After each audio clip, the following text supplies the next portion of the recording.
Tēnā koutou, nau mai, haere mai. Welcome to another program in our series, Working with Sounds. My name is Maria Reid, and for over 30 years I have worked in special education and adult disability services. And during that time, this program was developed, and there are two reasons for it. It is a multisensory program, and the first focus is on developing foundational skills. Those are the skills that we need to develop things like empathy, the contribution of constructive ideas, compromise, negotiating, friendship skills, the complexity of social interaction. And foundational skills form the basis of being able to develop those higher skills. And there are things like joint attention, the beginning of self-regulation, initiating interaction, trial and error learning, motivation, curiosity. And these form a package upon which we can then develop higher level skills. The other area that we're focusing on with Working with Sounds, and this program here too, is the development of relationships. And relationships are so very important particularly for people who are going to be living continuously surrounded by others. They need to be able to make the most of those times, get the greatest benefit for themselves, but also as part of a wider community. You want to be able to enjoy relationships with other people.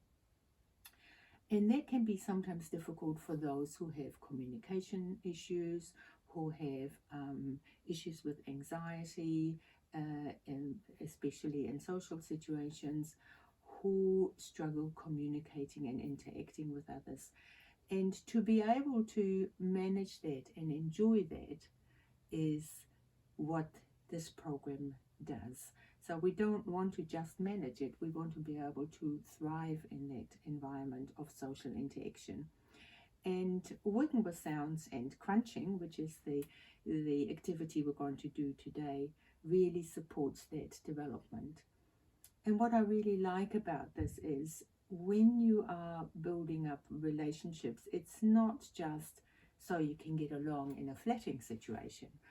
It is not just so that you know how to get what you need, but it gives you a sense of belonging. It gives you a sense of you're accepted. It gives you a sense, this is your place. I really love the Maori term turangawaewae, of a place to stand. It is somewhere where you are significant, you are important, you are contributing to the whole. And when you look behind you, there are people that have your back. And that is the sense that we want to establish. And while it's very good to have devices in today's life, they're useful for so many things.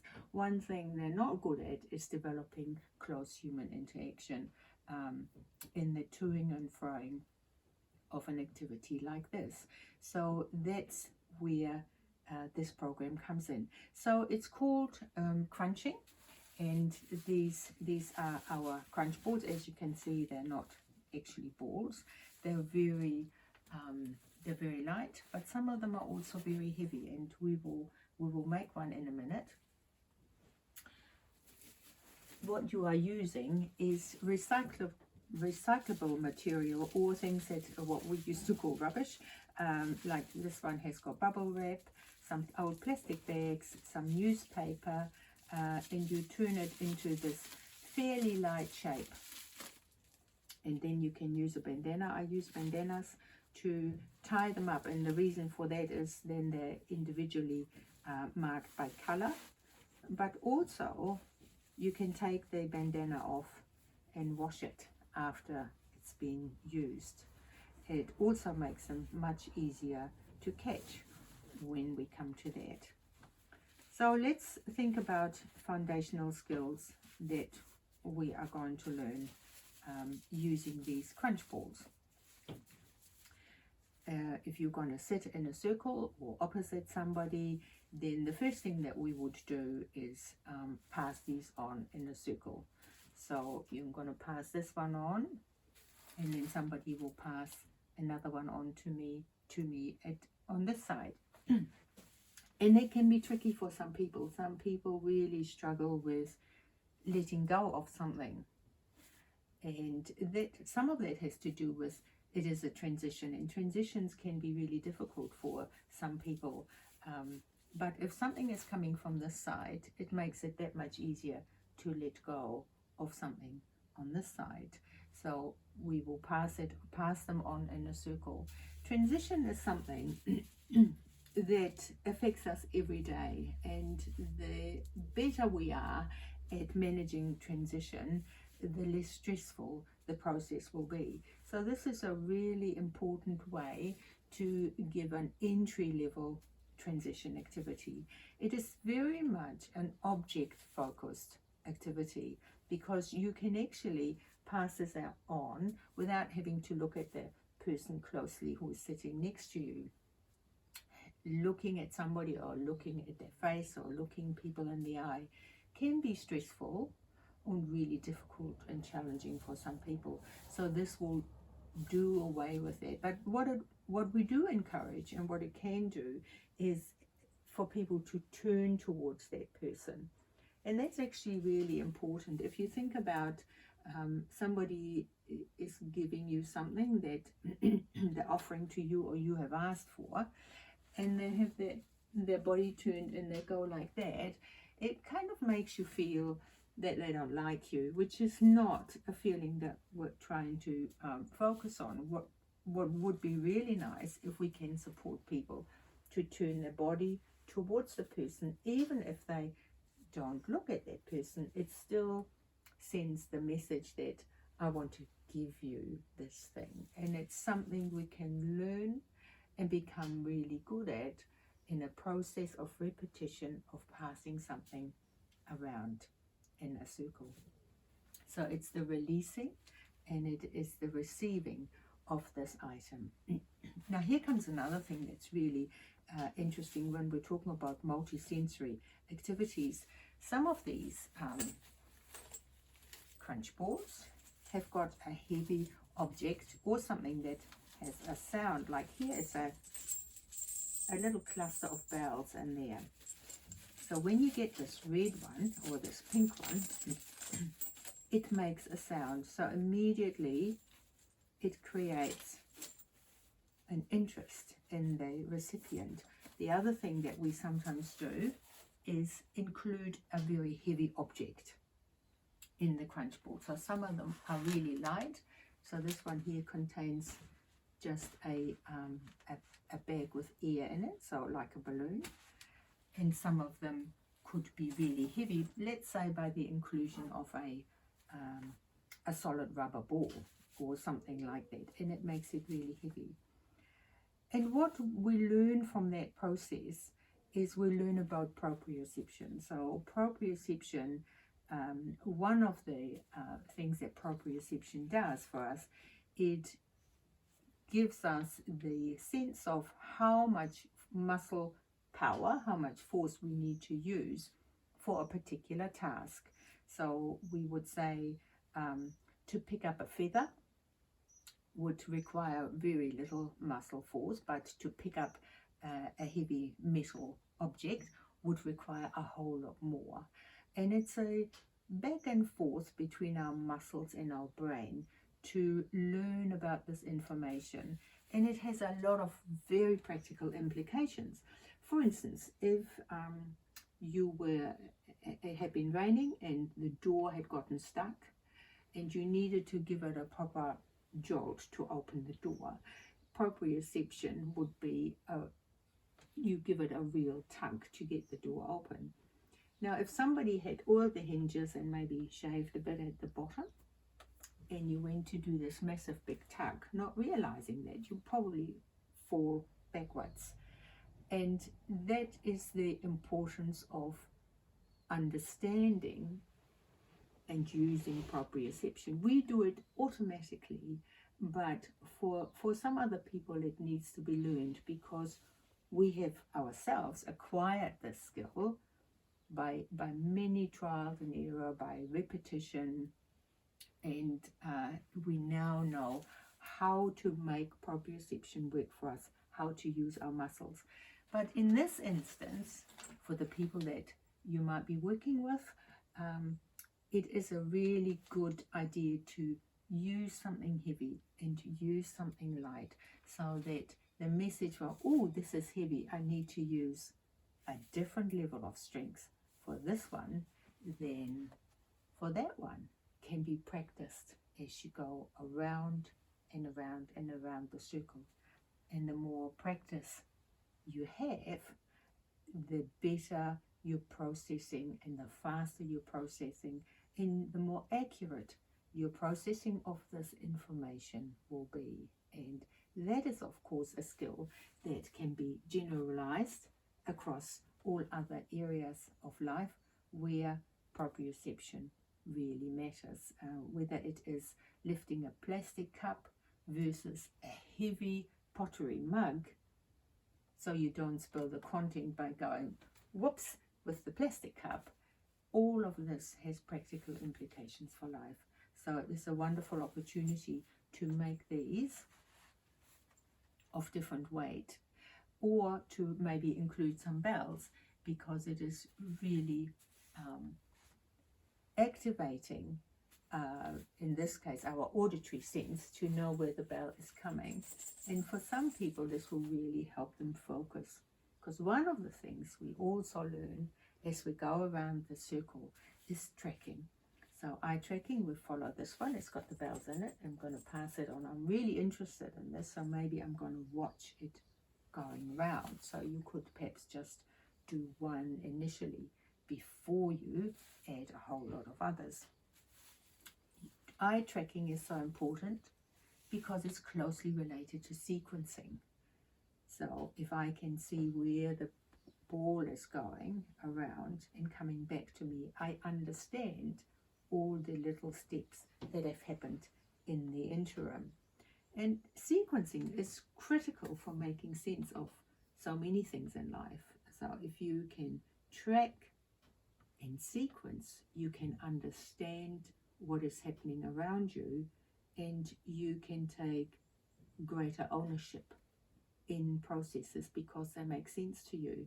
For instance, if somebody was in front of you trying to show you how to bake a cake, and they would put in the butter and then the sugar, and that would go in the food processor until it was nice and fluffy, and then the eggs would go in one at a time, and then eventually the flour and the milk and the baking powder or whatever in the right sequence is quite important for the end result.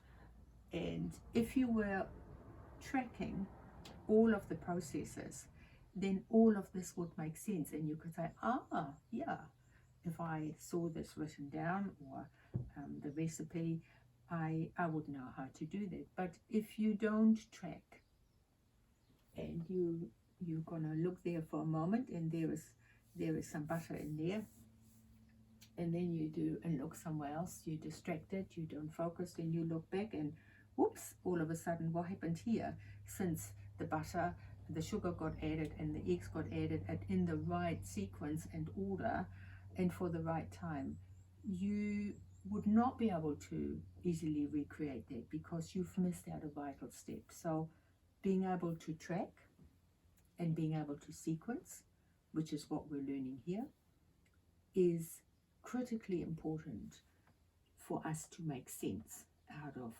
life and the things that happen around us. So very, very important. As you can see, we're working with both of the areas of foundational skills and relationship building at the same time, and they do support each other. If I can learn to focus, which is a foundational skills, that also helps me then to relate to a person, what they're saying and what they're doing, because I can focus for a little bit longer.